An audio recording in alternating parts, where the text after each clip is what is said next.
GM Kaderi জাতীয় পার্টির চেয়ারম্যানের দায়িত্ব পালন করবেন বলে আদেশ দিয়েছেন আপিল বিভাগ।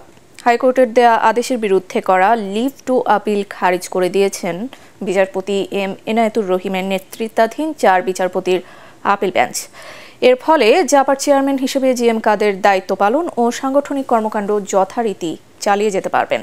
আদেশে লিভ টু আপিল খারিজ করে হাইকোর্টে রুল শুনানি করতে বলেছেন সর্বোচ্চ আদালত। এর আগে জাপার চেয়ারম্যান হিসেবে দায়িত্ব পালনের উপর দেয়া অস্থায়ী নিষেধাজ্ঞা প্রশ্নে জিএম কাদেরের করা আবেদন ও বিবিধ আপিল খারিজ করে দেয় নিম্ন আদালত। ওই আদেশের বিরুদ্ধে হাইকোর্টে রিভিশন আবেদন করেন জিএম কাদের। গত বছরের 5 ফেব্রুয়ারি নিম্ন আদালতের নিষেধাজ্ঞা স্থগিত করে রুল সহ আদেশ দেন হাইকোর্ট। ফলে জিএম কাদেরের দায়িত্ব পালন ও সাংগঠনিক কর্মকাণ্ড চালানোর ক্ষেত্রে বাধা কাটে। পরে হাইকোর্টের আদেশের বিরুদ্ধে লিভ টু আপিল করেন জাপার বহিষ্কৃত নেতা জিয়াউল হক মৃধা।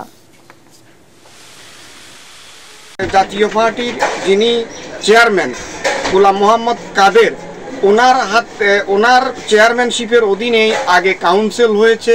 উনি সেখানে কি কি দায়িত্ব কাকে দেবেন সেটা উনি নির্ধারণ করেছেন।